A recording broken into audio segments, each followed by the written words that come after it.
Om Shanti. Good morning. अव्यक्त मुरली 12 मई 2024। बाबा का मीठा मीठा पत्र हम मीठे मीठे बच्चों के मीठे मंथन के लिए। मंथन शुरू करने से पहले सर्वशक्तिमान शिव बाबा की शक्तिशाली किरणों के नीचे बैठ जाते हैं और अनुभव करते हैं कि मैं मास्टर सर्वशक्तिमान आत्मा हूं, सर्वशक्तिमान पिता की संतान हूं। ये मुरली अव्यक्त बाप दादा के रिवाइज कोर्स 30 नवंबर 1999 की अव्यक्त वाणी है। मुरली का शीर्षक है पास विद ऑनर बनने के लिए सर्व खजानों के खाते को जमा कर संपन्न बनो। ऐसे दुनिया में भी देखो आप, तो जो व्यक्ति विजयी होता है उसके पास सब कुछ होता है, सारे खजाने होते हैं। अब हमें पास विद ऑनर का मतलब क्या होता है?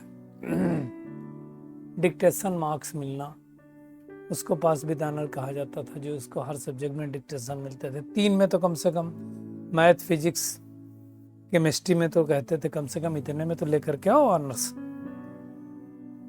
तो बाबा कहता अगर पास विद ऑनर बनना है तो क्या करो, सर्व खजानों के खाते को जमा करो। तो क्या क्या खजानों को जमा करना है उनकी हम गहराई में आज देखेंगे, है ना। कि सबसे बड़ा खजाना क्या है वो हम सबको पता है, उसकी थोड़ा गहराई में जाएंगे। तो आज बाप दादा अर्थात निराकार शिव बाबा और ब्रह्मा बाबा अपने हाईएस्ट और अविनाशी खजानों से रिचेस्ट ऐसे बच्चों को देख रहे थे। बाबा ने ये कितनी बार कहा हुआ कि दुनिया वाले कितने भी रिचेस्ट हों, लेकिन वो रिचेस्ट कितने दिन के लिए बनते हैं? एक जन्म के लिए। और वो भी एक जन्म रिचेस्ट होगा कि नहीं, कोई गारंटी नहीं है। गारंटी क्या कि हमेशा पूरे जन्म रिचेस्ट ही रहेगा? कितने आप देखो जो रिचेस्ट लोग थे पुअर हो गए, कंगाल हो गए। तो कोई गारंटी नहीं है ना, निश्चित नहीं है। चलो मान लेते हैं एक जन्म के लिए है भी, और हम अनेक जन्म रिचेस्ट रहते हैं। क्यों? बाबा ने कहा क्योंकि आप सभी अविनाशी खजानों से संपन्न हो। तो हम रिचेस्ट इसलिए हैं क्योंकि हमारे पास विनाशी खजाने नहीं, अविनाशी खजाने। बाबा ने कहा आप जानते हो कि हम एक दिन में कितनी कमाई करने वाले हैं? सोचो, कोई व्यक्ति अगर कोई कमाई करेगा तो एक दिन में कितनी कर लेगा? चलो, लाख, 10 लाख, 1 करोड़ एक दिन में मान लेते हैं, 1 करोड़ कर लेगा। चलो 100 करोड़ मान लेते हैं, 3000 करोड़ हो गया ना महीने का, इससे ज्यादा तो नहीं हुआ। हम कितनी कमाई करते हैं? बाबा ने कहा सोचो, तुम्हारी कमाई हर कदम में पदम, एक पदम में कितने जीरो होते हैं आपको पता है ना। अगर हम करें इकाई, दहाई, सैकड़ा, हजार, 10,000, लाख, 10 लाख, करोड़, 10 करोड़, अरब, 10 अरब, खरब, 10 खरब, पदम, संख, उसके बाद पदम आता है। तो सोचो, बाबा कहता है तुम्हारे हर कदम में पदम है, लेकिन कब? हमारे हर कदम में पदम कब आएगा, कब जमा होगा? जब एक दिन में। कब जमा होगा? जब हम आत्मा समझ के परमात्मा की याद में कदम उठाते हैं। तो जितने कदम हम उठाते हैं उतने पदम जमा होते हैं। तो सोचो, हर दिन में हम कितने कदम जमा करते हैं? बाबा ने कहा विश्व में चक्कर लगा के आके देखो, इतने कदम में पदम कोई जमा कर सकता है? बाबा कहता है सिर्फ आप बच्चे जमा कर सकते हो, दुनिया में कोई नहीं जमा कर सकता। इसलिए बाबा ने कहा ना कि इस समय सदैव स्मृति में रहो कि हम आत्माओं का भाग्य कौन बना रहा है? परमात्मा बना रहा है, दूसरा कोई नहीं बना रहा है। सोचो क्या वाकई हम हर कदम में पदम जमा करते हैं? जमा तो करते हैं जब हम बाबा की याद करते हैं, लेकिन उन खजानों को हम संजो नहीं पाते, तो जाते भी हैं। कैसे जाते हैं उसको भी हम देखेंगे, है ना। ये खजाने कौन से हैं?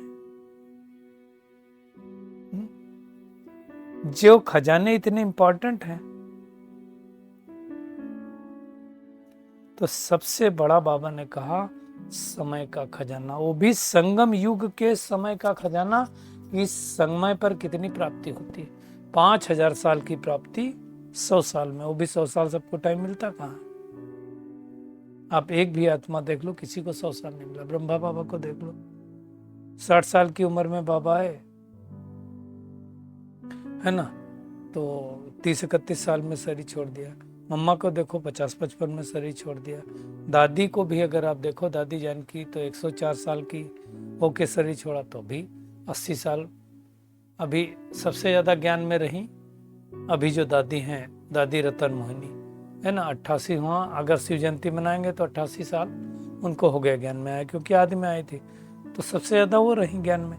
इससे ज्यादा तो कोई हो ही नहीं सकता। तो बाबा कहता है इस संगम युग का समय का खजाना कितना श्रेष्ठ है, जो प्राप्ति चाहिए वो कर सकते हो। तो समय का खजाना, दूसरा खजाना है संकल्प का खजाना, है ना। तो समय का भी बहुत बड़ा खजाना और संकल्प भी बहुत बड़ा खजाना। अब कई लोग क्या करते हैं, बाबा कहते हैं संकल्प तुम्हारे बेस्ट तो नहीं होते, समय बेस्ट तो नहीं होता, लेकिन क्या होता है, समय साधारण चला जाता है और संकल्प क्या होते हैं हमारे, व्यर्थ चले जाते हैं। उसके लिए बाबा ने कहा। और तीसरा खजाना है सर्वशक्तियों का खजाना। तो खजाने हमारे 3 बड़े बड़े हो गए, समय, संकल्प और शक्तियां, तीनों सा से है, तो याद रखना मुश्किल नहीं होगा। समय, संकल्प और शक्तियां। बाबा ने कहा एक एक ज्ञान रतन कितना बड़ा खजाना, सोचो, हर गुण का कितना बड़ा खजाना। इसलिए दुनिया वाले भी कहते हैं ना, भगवान को श्वासों श्वास याद करना चाहिए।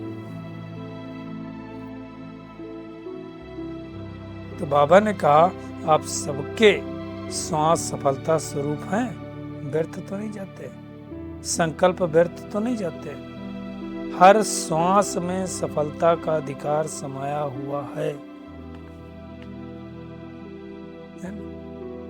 भगवान ने सबको दिया हुआ और समान दिया हुआ, ऐसा थोड़ी है कोई को 1 गुणा दे, कोई को 10, कोई को 100 गुणा, नहीं।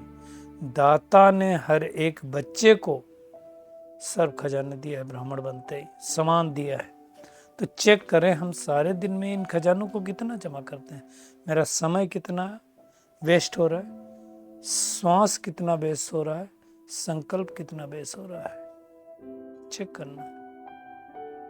शक्तियां कितनी वेस्ट हो रही, कितना समय हम लोग तो ऐसे कर देते हैं, 5-4-10 मिनट गॉसिपिंग कर दिया, फोन पे आधा घंटा बात कर लिया, जरूरत 5 मिनट की थी, इंपॉर्टेंट काम 1 ही मिनट का भी नहीं हो सकता हो। लेकिन ये जो करते हैं तो ये कौन सा खजाना जा रहा है, समय का जा रहा है। संकल्प अगर इधर उधर बुरी चीजों में लगा दिया, मोबाइल में चला गया, तो संकल्प भी वेस्ट हो गए। कुछ देखा तो उसके बारे में चिंतन किया तो भी वेस्ट हो गया। और ऐसा कुछ हो नहीं सकता है कि आप अगर कुछ देखें और संकल्प न चले, ये तो असंभव, ये होगा ही नहीं। तो बाबा कहता है चेक करो हम सारे दिन में कितना जमा करते हैं या गंवाते हैं। सिंपल बात, एक तरफ जमा का खाता, समय, संकल्प, शक्तियां कितनी जमा की, और एक तरफ कितनी गंवाई, समय कितना गंवाया। बाबा कहता है घंटे में देखो हम कितना समय गंवाते हैं, संकल्प कितने व्यर्थ जाते हैं। हर एक घंटे का चेक करेंगे तो होगा, पूरे दिन का हो नहीं पाएगा। शक्तियां कितनी गंवाते हैं, बाबा ने कहा चेक करो। इस एक जन्म में जो जमा करते हैं, अनेक जन्मों के लिए हम जमा करते हैं। और बाबा ने उसकी विधि क्या बताई, थोड़े दिन पहले भी अव्यक्त मुडिम बाबा ने कहा था। क्या विधि? बाबा ने कहा सिर्फ बिंदी लगाते जाओ। क्या करो? पहले भी बाबा ने कहा था, बात आई बिंदी लगी जमा हुआ, बात आई बिंदी लगी जमा हुआ। जैसे बाबा ने कहा स्थूल में भी एक के आगे बिंदी लगाते जाओ तो क्या होता है, 10, 100, 1000, 10,000 बढ़ता जाता है। ऐसे ही आप भी, बाबा कहता है, आत्मा भी बिंदी, बाप भी बिंदी, ड्रामा में जो बीत चुका वो भी फुल स्टॉप बिंदी। ये 3 बिंदी का तिलक बाबा ने कहा अमृत वेला उठ करके लगाओ। अब बाबा कहता बिंदी लगाना था, कई बार हम बिंदी लगाते, लग जाती लंबी लाइन, लग जाता क्वेश्चन मार्क, लग जाता आश्चर्यजनक है इजी। पिछली बार तो बाबा ने कहा था ना कि अगर कोई अंधा व्यक्ति भी पेंसिल रख दे तो बिंदी तो लगी जाती है, लेकिन हमारा लगता है क्वेश्चन मार्क, आश्चर्य की मात्रा। तो चेक करो बिंदी है कि नहीं, बिंदी लगती कि नहीं लगती। और उसकी सहज विधि बाबा ने बताया, समान और बाप की याद, और फालतू को फुल स्टॉप लगाना, बाबा को याद करना और अपने समान में रखना। तो ये 3 बिंदियों का तिलक बाबा ने कहा स्मृत में लाओ अमृत वेले, हर समय हर खजाना जमा होता जाएगा अगर ये 3 बिंदियों का स्मृत में लगाया। कौन सी? मैं आत्मा बिंदी, परमात्मा बिंदी और ड्रामा बिंदी, जो बीता वो बिंदी। तब समय संकल्प बोल व्यर्थ नहीं जाएगा, नहीं तो व्यर्थ जाता रहेगा। साधारण सारे दिन में बाबा कहता है कि समय गंवाते नहीं हो तो साधारण रूप से चला जाता है ना। साधारणतया कुछ देख लिया, साधारणतया किसी के पास खड़े हो गए, साधारणतया किसी से बात कर ली, समय तो गया ना। बाबा कहते हैं ऐसे संकल्प बुरे नहीं चलते तो व्यर्थ चलते। तो 1 घंटे की चेकिंग करने का बाबा ने आज फरमान दिया है। कई बच्चे बाबा कहता रू रिहान में कहते हैं, जब बाबा इशारा देते हैं, बाबा ऐसे ही थोड़ा संकल्प चलता है ठीक हो जाएगा, गेंगे गेंगे करते रहते। बाबा को गेंगे तो पसंद नहीं। बाबा ने अंडरलाइन करवाया कि जमा बहुत समय का चाहिए, ऐसा नहीं होगा कि अंत में हम बन जाएंगे, नहीं, बहुत समय का जमा हुआ, बहुत समय चलता है। अंडरलाइन है ना। बाबा कहता है जैसे वर्षा लेने में तो कहते हैं हम लक्ष्मी नारायण बनेंगे, तो फिर ऐसे जमा करने में भी श्रेष्ठ तो बनना पड़ेगा ना। फुल वर्षा लेना है तो फुल जमा करना पड़ेगा। तो चेक करना है हमें कि हम कितना जमा करते हैं और कितना कमाते हैं। बाबा ने कहा वायदे तो बहुत करते हैं, लेकिन वायदा करके अगर फायदा नहीं उठाया, वायदे को कर्म में नहीं लाए, तो उस वायदा का फायदा क्या है ना। तो हमें ये चेक करना है कितने हमारे खजाने जमा होते हैं। आज बाबा ने रूरल विंग वालों से भी, इंजीनियर से भी, साइंटिस्ट विंग वालों सबको याद किया कि कितने खजाने जमा किया है। तो चेक करना, हम सब मधुबन जाते हैं तो देखो कितने खजाने जमा करते हैं। बाबा कहता है हमारे पास एक अलौकिक टीवी है, मैं वो टीवी कभी कभी खोलता हूँ तो सुनने में आता है कि बोलचाल जो बच्चे करते हैं वो कैसा है, व्यवहार कैसा है, संकल्प कैसे हैं, बोल कैसे हैं, दृष्टि वृत्ति कैसी, वो देखता है बाबा। तो हमें हर समय एक्टिव, पहले भी समझाया हुआ, अलर्ट और एक्यूरेट रहना है। 3A हमेशा याद रखना है। बाबा ने कहा ब्राह्मण और अलौकिक ब्राह्मण जीवन का बहुत महत्व है, प्राप्तियां बहुत हैं, सम्मान बहुत बड़ा है। संगम पे समय पर बाबा का बनना ये बड़े से बड़ा पदम गुणा भाग्य है। इसलिए बाबा कहता है हर खजाने का महत्व रखो। जैसे दूसरों को भाषण में संगम युग की महिमा सुनाते हो ना, बाबा कहता है अगर टॉपिक दें तो कितने शब्द सुना दोगे, वैसे क्या करो, वो संगम युग की जो महिमा गाते हो वो महिमा अपने लिए इंप्लीमेंट करो। तो ये चेकिंग करनी है, हम सबको मेहनत करनी है। बाबा ने कहा, कई बच्चों का खाता देख करके बाबा ने कहा कि कई बच्चे कहते हैं बाबा समय पर ठीक हो जाएंगे। अब जो समय का आधार लेगा उसका शिक्षक कौन होगा? समय या परमात्मा? शिक्षक कौन है हमारा?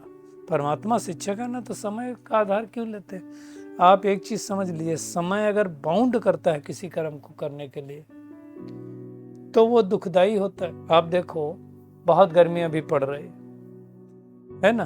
तो गर्मी में बहुत ज़्यादा देर धूप में रहो, पानी ना पियो तो क्या होगा?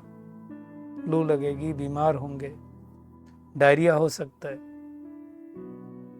अब मान लो ये ध्यान नहीं दिया किसी व्यक्ति ने, छाया में नहीं गए, छाता नहीं लगाया, तो क्या होने वाला है? डायरिया होगा। डायरिया होगा तो हम आराम करेंगे, है ना। तो समय ने फोर्स कर दिया ना आपको करने के लिए, समय के पहले नहीं सुने तो शिक्षक कौन हो गया? समय। अगर किसी ने कहा ये ज्ञान है फिर भी नहीं किया तो शिक्षक समय बन गया ना। तो हमें समय को शिक्षक नहीं बनाना, हमारा शिक्षक कौन? स्वयं परमात्मा है। तो परमात्मा हमारा शिक्षक हो गया, समय हमारी रचना है, हम रचता है। तो रचना रचता का इंतजार करेगा या रचता रचना का इंतजार करेगा? हम मास्टर रचता समय का इंतजार नहीं करेंगे, समय का आवाहन करेंगे। और बाबा ने उसके लिए युक्ति बताई, तुम क्या करो, जो बोझ तुम्हारे ऊपर है वो सब बाबा को दे दो। बोझ क्यों उठाते हो? भगवान ऑफर कर रहा है तो क्यों उठाते हो? एक बार क्या हुआ, थोड़ा हंसी की बात है, एक माता जी ट्रेन में जा रहे थे तो उन्होंने अपना टिकट लिया था और जो सामान था उसका टिकट नहीं था। तो जो सामान की गठरी थी माता जी ने अपने सर पर रखा हुआ था, किसी ने कहा ट्रेन पे बैठ जाओ तो बैठ गए, लेकिन तो भी गठरी ऊपर रखे थे। तो माता जी ने कहा गठरी, माता जी से किसी ने कहा गठरी नीचे उतार दो। तो माता जी बोली गठरी नहीं उतार सकती क्योंकि मैंने इसका टिकट नहीं लिया। क्या उस गठरी का बोझ नहीं पड़ेगा ट्रेन में? तो कहने का भावार्थ ये है कि भगवान आया है बोझ लेने तो दे दो। बाबा कहता है लेकिन आदत क्या पड़ गई, 63 जन्मों से बोझ उठाने की आदत पड़ गई तो देते ही नहीं है ना। जिसकी आदत नहीं होती ना देने की वो कभी देता नहीं। जैसे पहले भी सुनाया था ना, एक व्यक्ति कुएं में गिर गया तो उसको बोला अपना हाथ दो तो नहीं दे रहा था। तो किसी बुजुर्ग ने कहा, उसने कभी दिया नहीं तो देगा नहीं, तुम क्या बोलो मेरा हाथ लो मेरा हाथ लो, तो ले लेगा, तो ले लिया। तो आदत से बाबा कहते हैं मजबूर नहीं बनो, मजबूत बनो। सर्वशक्तिमान की संतान हो तो मजबूर कैसे हो सकता है? बाबा ने कहा तुम मुश्किल योगी हो या सहज योगी? हम कौन है, मुश्किल योगी या सहज योगी, है ना। बाबा ने कहा अगर मुश्किल लगता, सहज नहीं लगता है, मुश्किल लगता है तो टाइटल चेंज कर दो कि हम मुश्किल योगी हैं। और योग क्या है, कितनी बार बाबा ने कहा, बस याद। पावरफुल योग होगा, योग अग्नि होगा तो सब कुछ चेंज हो सकता। बाबा कहता आग लोहे को भी मोल्ड कर देती है तो संस्कार नहीं मोल्ड हो सकते? हो सकते हैं ना। तो योग अग्नि से हम सहयोगी आराम से बन सकते हैं, मुश्किल योगी नहीं बनना है। और उसके लिए बाबा कहता है जमा का खाता बढ़ाओ, है ना। बोझ उठाने का युग नहीं है, बोझ उतारने का युग है। तो बाबा ने कहा चेक करो अपने तकदीर की तस्वीर नॉलेज के दर्पण में देखो। नॉलेज का आईना है ना हमारा, वो आईना की बात नहीं, वो आईना तो दिन भर में हम 10 बार देखते हैं। नॉलेज वाला आईना में देखो कि हम सहज योगी हैं कि मुश्किल है। बाबा कहते आईना है, टूट तो नहीं गया ना, चोरी हो तो नहीं हो गया? सबसे पूछा बाबा ने। तकदीर की तस्वीर देखो, सदा अपने तकदीर की तस्वीर देख, वाह वाह के गीत गाओ, वाह मेरा श्रेष्ठ भाग्य, वाह वाह मेरी तकदीर, वाह। अपनी पीठ थपथपाओ, अभी थपथपाओ, अपना हाथ ऊपर ले जाओ, पीछे पीठ पे ले जाओ और थपथपाओ, वाह मेरी तकदीर, वाह वाह मेरा बाबा, वाह वाह मेरा परिवार, वाह। तो परिवार भी वाह वाह, तकदीर भी वाह वाह, बाबा भी वाह वाह, तो सब कुछ वाह वाह हो गया।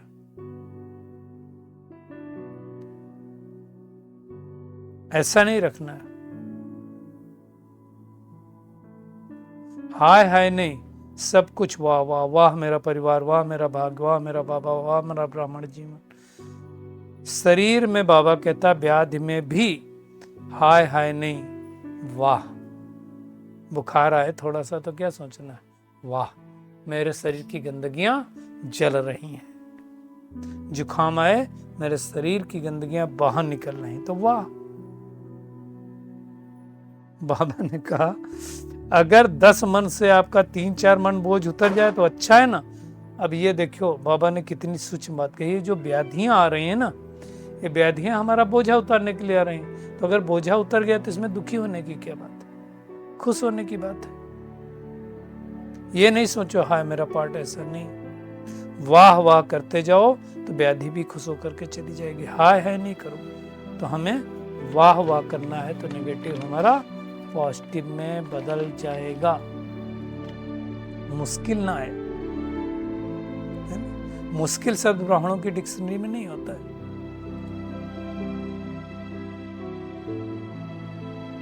तो क्या करेंगे? आज का होमवर्क क्या है? आज का होमवर्क एक ही है, एक तो मुश्किल शब्द अपनी डिक्शनरी से हटा देना है, और दूसरा हर चीज के लिए वाह वाह करना है, और हमें सर्व खजानों को जमा करना है। समय, संकल्प और शक्तियां कोई वेस्ट नहीं जानी चाहिए।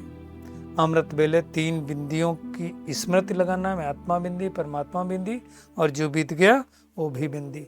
चेक करना है समय, श्वास, संकल्प कुछ बर्बाद तो नहीं जा रहा है ना। मन जीते जगत जीत बनना है।